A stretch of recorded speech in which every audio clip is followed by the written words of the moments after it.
मंगल ग्रह पर कुछ अजीब हो रहा है। एक बार जरा मंगल की इस रीसेंट तस्वीरों को देखिए, जिसमें ऐसा कुछ छिपा हुआ है जिसने नासा को डरा कर रख दिया है। सोल 91 के दिन अपनी 6th फ्लाइट के दौरान जब नासा का मार्शियन हेलीकॉप्टर मंगल के वायुमंडल में उड़ रहा था, तभी नासा का इससे संपर्क टूट गया, मानो ये हवा में अचानक कहीं गायब हो गया हो। लेकिन गायब होने से पहले इसने नासा को मंगल की सतह की एक कलर्ड इमेज भेजी, जिसे देखते ही नासा के इंजीनियर्स समझ गए थे कि इस हेलीकॉप्टर के साथ कुछ बहुत ही बुरा हुआ है। पर आखिर क्या हुआ? आखिर मंगल ग्रह के इन इमेजेस में ऐसा क्या डराने वाला छिपा हुआ था जिसने नासा को इतना डरा दिया? और आखिर ये तस्वीर इस मार्शियन हेलीकॉप्टर के मंगल पर अचानक गायब होने से कैसे जुड़ी है? साथ ही जानेंगे मंगल के एक ऐसे मिस्टीरियस मॉन्स्टर के बारे में जो पूरे ग्रह को निगल लेता है, जिसके चलते अंतरिक्ष से देखने पर मंगल ग्रह का रंग तक बदल जाता है।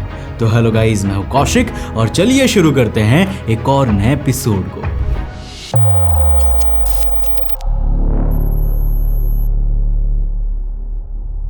दोस्तों, एक बार जरा इन खूबसूरत ब्लैक एंड व्हाइट तस्वीरों को देखिए, जो ली गई है पृथ्वी से 56 मिलियन किलोमीटर दूर अंतरिक्ष में मार्स के आसमान में उड़ रहे इस छोटे से हेलीकॉप्टर से, जिसका नाम है इंजेन्युइटी। और ये उसकी छठी उड़ान है। हर उड़ान में मार्स की पतली हवा में उड़ते हुए वो लगातार अपने ब्लैक एंड व्हाइट कैमरों से मार्स की सतह की तस्वीरें लेकर नासा के वैज्ञानिकों को भेजता रहा है। लेकिन ये उड़ान उसके लिए खास है, क्योंकि इंजेन्युइटी पहली बार अपनी टेस्टिंग एरिया से बाहर निकला, लेकिन उड़ान के सिर्फ 54 सेकंड के बाद ही उसके साथ कुछ अजीब हो गया। पृथ्वी पर लगातार ब्लैक एंड व्हाइट तस्वीरें भेज रहा ये मार्शियन हेलीकॉप्टर अचानक एक रंगीन तस्वीर भेज देता है।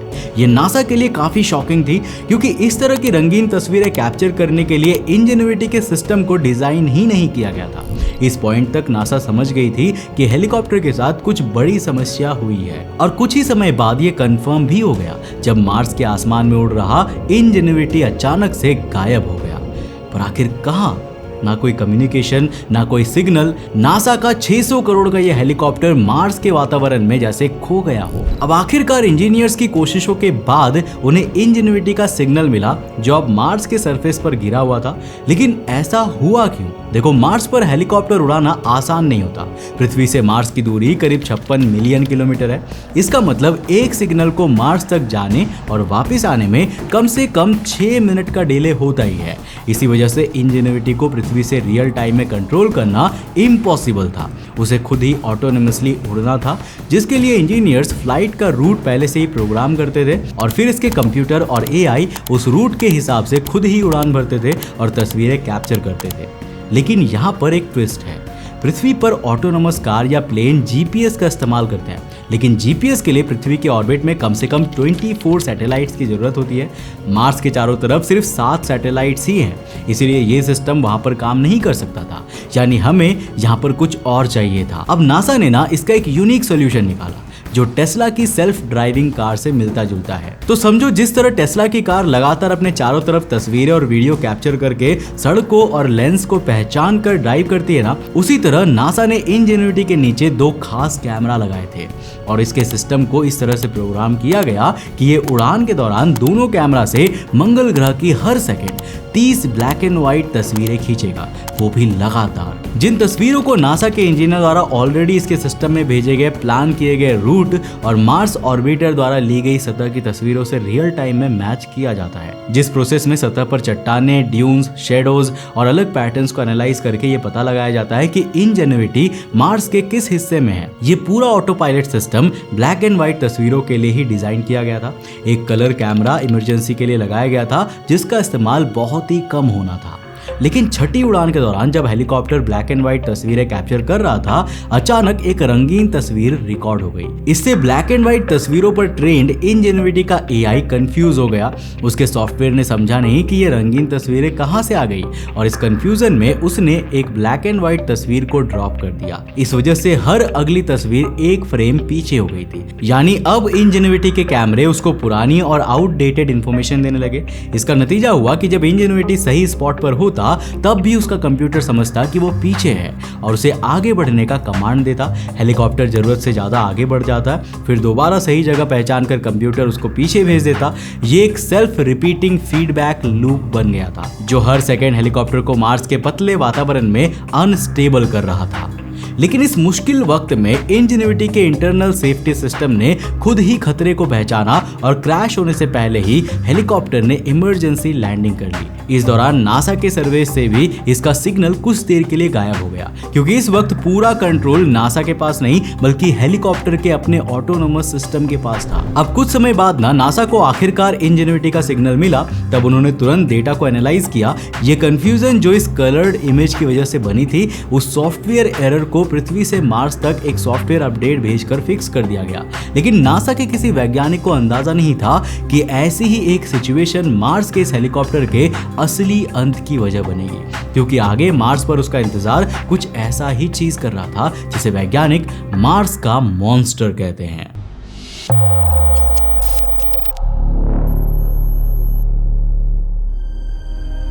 ये है मंगल ग्रह और ये भी है मंगल ग्रह।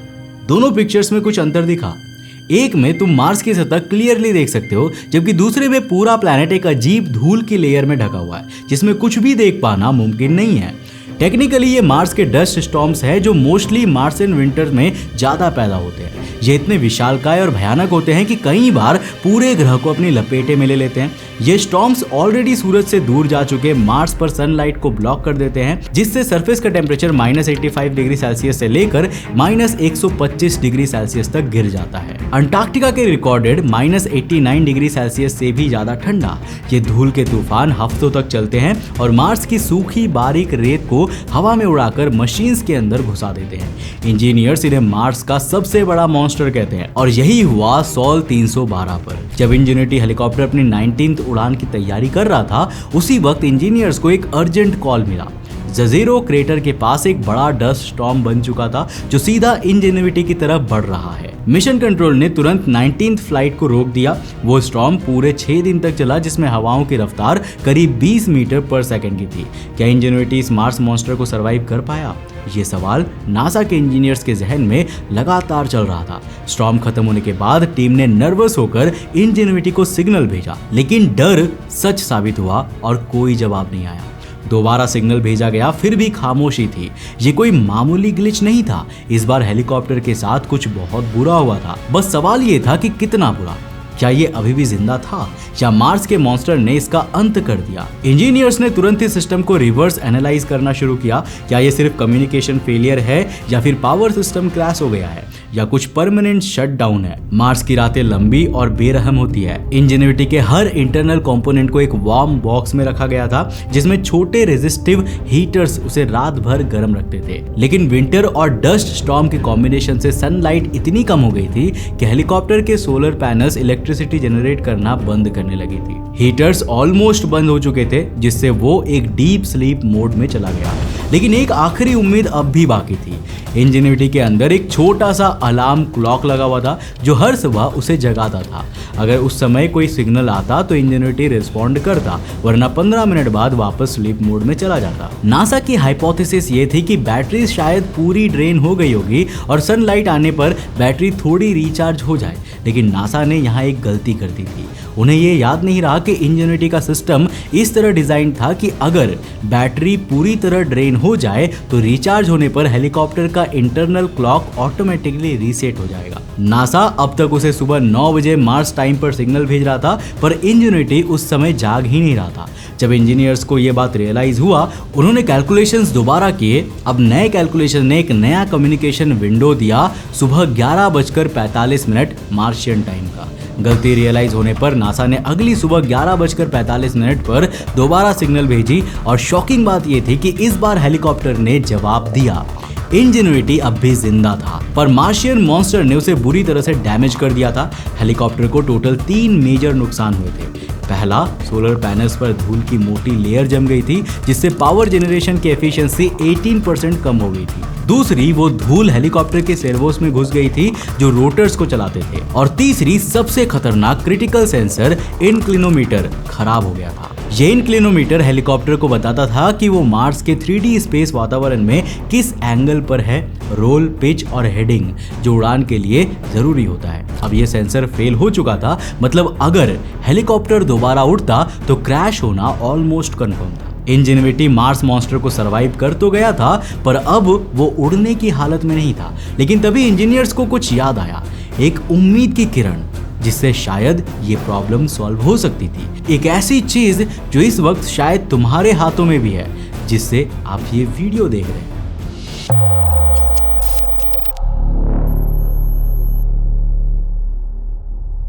देखो, इंजेन्युइटी का वजन सिर्फ 680 ग्राम का था, एक किताब जितना। लेकिन इस खिलौने जैसे हेलीकॉप्टर में इंसान का वो सपना छिपा हुआ था जो चांद पर कदम रखते हुए भी नहीं देखा गया, किसी दूसरे ग्रह की हवा में उड़ान भरना। ये हेलीकॉप्टर नासा के किसी हाईटेक लैब में नहीं, बल्कि आम स्मार्टफोन और गैजेट्स के पार्ट से बने थे। इसमें सैमसंग गैलेक्सी S5 का प्रोसेसर था, बैटरियां कॉर्डलेस ड्रिल से निकाली गई थी और गूगल पिक्सल 3 के एक्सेलेरोमीटर्स और जाइरोस्कोप्स लगे हुए थे। जहां दूसरे मार्स मिशन को अरबों डॉलर मिलते थे, इंजेन्युइटी को नासा ने सिर्फ 600 करोड़ रुपए यानी $80 मिलियन दिए थे। बेशक भारत के इसरो के लिए ये रकम काफी बड़ी है, पर नासा के लिए चिल्लर से भी ज्यादा कुछ नहीं है। उनके यहाँ की तो हॉलीवुड फिल्म के बजट भी इससे ज्यादा होते हैं। पर यहाँ हमें कुछ यूनिक देखने को मिला, जो कि भारत में भी देखने को मिलता है, जिसे हम कहते हैं जुगाड़। यानी कम बजट में इंजीनियर्स को ज्यादा क्रिएटिव काम करना था। बस फिर क्या था, उन्होंने बाजार में आसानी से मिलने वाले स्मार्टफोन पार्ट से इस छोटे हेलीकॉप्टर को तैयार किया था। जब 18 फरवरी 2021 को परसिवियरेंस रोवर मंगल की सतह पर उतरा, तो इसके नीचे इंजेन्युइटी भी था। इसका शुरुआती मिशन बस 30 दिनों का था, जिसमें वैज्ञानिक जानना चाहते थे कि क्या पृथ्वी के मुकाबले 99% पतले मंगल ग्रह के वातावरण में कोई हेलीकॉप्टर उड़ान भर सकता है या नहीं। इंजेन्युइटी ने पहले महीने 5-6 सफल उड़ानें भरकर इसका जवाब दे दिया। ये पल ऐतिहासिक था, क्योंकि पृथ्वी पर राइट ब्रदर्स की पहली उड़ान के 120 साल बाद इंसानों ने किसी दूसरे ग्रह पर उड़ान भरी थी। नासा की टीम सिर्फ खुश नहीं थी, बल्कि हैरान भी थी। ये छोटा सा हेलीकॉप्टर अब वो काम कर रहा था जो $2.7 बिलियन का परसिवियरेंस रोवर नहीं कर पा रहा था। इंजेन्युइटी मंगल के ऐसे मुश्किल इलाकों में उड़कर तस्वीरें भेज रहा था जहां रोवर नहीं पहुंच सकता था। इंजेन्युइटी अब रोवर की आंखें बन चुका था।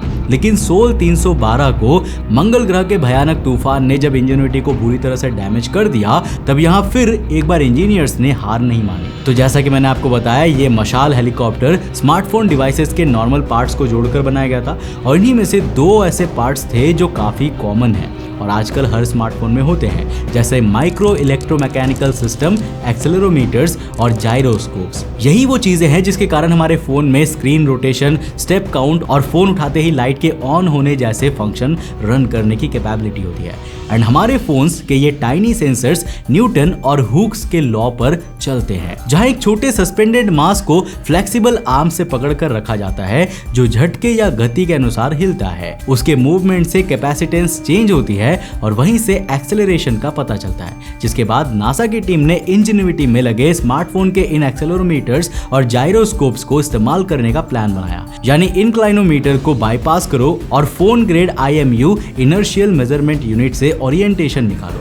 ये रिस्की था, पर काम करता था। बाकी बचती है रोटर्स में रेत फंसने और सोलर पैनल्स पर रेत की लेयर जम जाने वाली प्रॉब्लम। तो इसका सोल्यूशन नासा ने निकाला कि अब से वो इंजेन्युइटी के हर उड़ान में उसे हवा में थोड़ा झटका देते हुए हिलाएगा, ताकि उसके पैनल्स और रोटर्स में जमा रेत धीरे धीरे उतर जाए। एंड शॉकिंगली नासा के ये तीनों जुगाड़ भी काम कर गए और इंजेन्युइटी दोबारा मंगल के आसमान में उड़ने लगा। बट इस पॉइंट ऑफ टाइम तक नासा को भी समझ में आ गया था कि अब ये इंजेन्युइटी का लास्ट फेज है और शायद ये ज्यादा समय तक मंगल पर जिंदा नहीं रह पाएगा। लेकिन नासा ने भी ये नहीं सोचा होगा कि इस ब्यूटीफुल मार्शियन हेलीकॉप्टर का अंत इतना दर्दनाक होगा।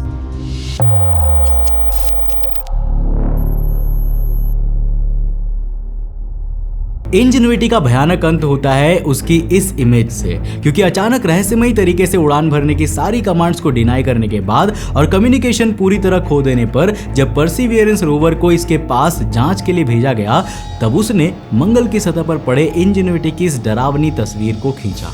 डरावनी इसलिए क्योंकि जब इंजीनियर्स की नज़र इस तस्वीर के बाएं कोने पर मौजूद इस हिस्से पर पड़ी, तो वो समझ गए थे कि अब ये मार्शियन हेलीकॉप्टर दोबारा कभी मंगल के वातावरण में उड़ नहीं पाएगा। फ्लाइट 71 इंजेन्युइटी के मिशन की सबसे लंबी यात्रा थी। उसे ब्राइट एंजल क्षेत्र तक उड़ना था, जहां परसिवियरेंस रोवर उसका इंतजार कर रहा था। नासा की टीम ने आसान सा रास्ता चुना था, बस एक ड्यून पार करना था। सब कुछ ठीक चल रहा था, लेकिन उड़ान के दौरान वही पुरानी फ्लाइट 6 वाली समस्या फिर से आ गई।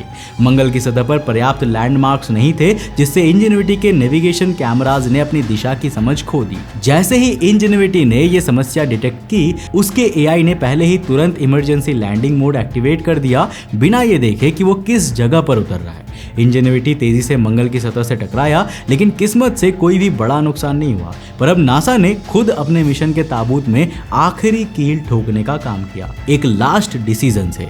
उन्हें फ्लाइट 71 में हुई इस इमरजेंसी लैंडिंग का अंदाजा हो गया था, इसीलिए उन्होंने नेक्स्ट फ्लाइट सिंपल, सीधी और छोटी रखी, ताकि उन्हें इंजेन्युइटी की लैंडिंग साइट और सरफेस पर मौजूद दूसरे डेंजर्स का सही अंदाजा लग सके। इसमें बस इंजेन्युइटी को सीधा ऊपर उठाना था, चारों तरफ की तस्वीरें खींचनी थी और फिर वापस वही सेम स्पॉट पर लैंड करना था। Vertical and simple flight 72। Finally flight 72 शुरू हुई। इंजेन्युइटी मंगल की जमीन से ऊपर उठा, कैमराज ने काम शुरू किया, तस्वीरें ली, लेकिन नीचे आते समय फिर एक बार नेविगेशन सिस्टम ने दिशा खो दी। इस बार इमरजेंसी लैंडिंग भी उसे बचा नहीं सकी। इंजेन्युइटी तेज रफ्तार से मंगल की सतह पर टकराया और नासा ने उससे कॉन्टैक्ट खो दिया। क्या वो बच पाया था? कितना बड़ा नुकसान हुआ था, इसका पता लगाने के लिए नासा ने पास ही मंगल पर रिसर्च कर रहे परसिवियरेंस रोवर को क्रैश साइट पर भेजा। रोवर ने जो देखा वो दिल तोड़ने वाला था। इंजेन्युइटी जमीन पर पड़ा था, उसके रोटर ब्लेड्स टूटकर बिखरे हुए थे। मंगल के इतिहास में पहली बार कोई हेलीकॉप्टर दुर्घटनाग्रस्त हुआ था और पहली बार इंसान किसी दूसरे ग्रह पर हुई एयर क्रैश की इन्वेस्टिगेशन कर रही थी। इन्वेस्टिगेशन में यह पता चला कि तेज इमरजेंसी लैंडिंग के दौरान इंजेन्युइटी अपने ही रोटर ब्लेड से टकरा गया, जिससे ब्लेड्स टूटकर सतह पर गिर गए। ये साफ हो गया कि इंजेन्युइटी अब कभी नहीं उड़ पाएगा। लेकिन यहाँ पर एक और चौंकाने वाली बात सामने आई। इंजेन्युइटी के सर्वोस, एवियोनिक्स सेंसर्स और स्ट्रक्चर्स अब भी ऑपरेशनल थे। ये हेलीकॉप्टर अब भले ही उड़ नहीं सकता था, पर ये अब भी नासा के लिए एक मार्शियन वेदर स्टेशन की तरह काम कर सकता था। और यही हुआ। इंजेन्युइटी आज भी मंगल की सतह पर बैठकर अपने कैमरास और सेंसर्स की मदद से मंगल के मौसम और वातावरण के आंकड़े लगातार भेज रहा है। वैसे क्या आपने कभी सोचा था कि आपके हाथ में मौजूद नॉर्मल स्मार्टफोन के पार्ट्स इतने पावरफुल हो सकते हैं कि उनसे दूसरे ग्रह पर उड़ने वाला हेलीकॉप्टर बन जाए? उम्मीद है आपको ये कहानी काफी पसंद आई होगी और इस वीडियो से आपको काफी कुछ नया सीखने को मिला होगा। अगर ये वीडियो आपको पसंद आया तो इस वीडियो को लाइक करने के साथ साथ अपने दोस्तों के साथ जरूर शेयर करना और उन्हें भी मार्स के इस खूबसूरत इंजेन्युइटी हेलीकॉप्टर की कहानी के बारे में जरूर बताना। दोस्तों, जिस तरह से आप मुझे यूट्यूब पे फॉलो करते हो, वैसे ही आप मुझसे इंस्टाग्राम पे भी कनेक्ट कर सकते हो। ये है मेरा इंस्टाग्राम का user handle, link description box में मिल जाएगा, जाकर फॉलो कर लेना। तो अगर आप नए हो इस चैनल पे तो इस चैनल को सब्सक्राइब करने के साथ साथ नोटिफिकेशन बेल ऑन कर देना। अब अगर आपको ये वीडियो पसंद आए ना, तो मैं आपको रेकमेंड करूंगा कि आप अगली वीडियो इसे जाकर जरूर देखना, जिसमें हमने बात किया है पिरामिड्स के नीचे मिले एक बहुत ही सीक्रेट स्ट्रक्चर के बारे में। ऐसे रिपोर्ट्स आपने हाल ही में देखे होंगे, काफी वायरल हो रहा था कि पिरामिड्स के नीचे बहुत बड़े बड़े सिटी लाइक स्ट्रक्चर्स मिले हैं। पर आखिर उनकी सच्चाई क्या है? क्या वाकई में पिरामिड्स के नीचे कोई खुफिया शहर छिपा हुआ है? जानने के लिए इस वीडियो को जाकर देखना बहुत इंटरेस्टिंग है। मैं मिलता हूं आपको नेक्स्ट एपिसोड के साथ, तब तक के लिए बाय।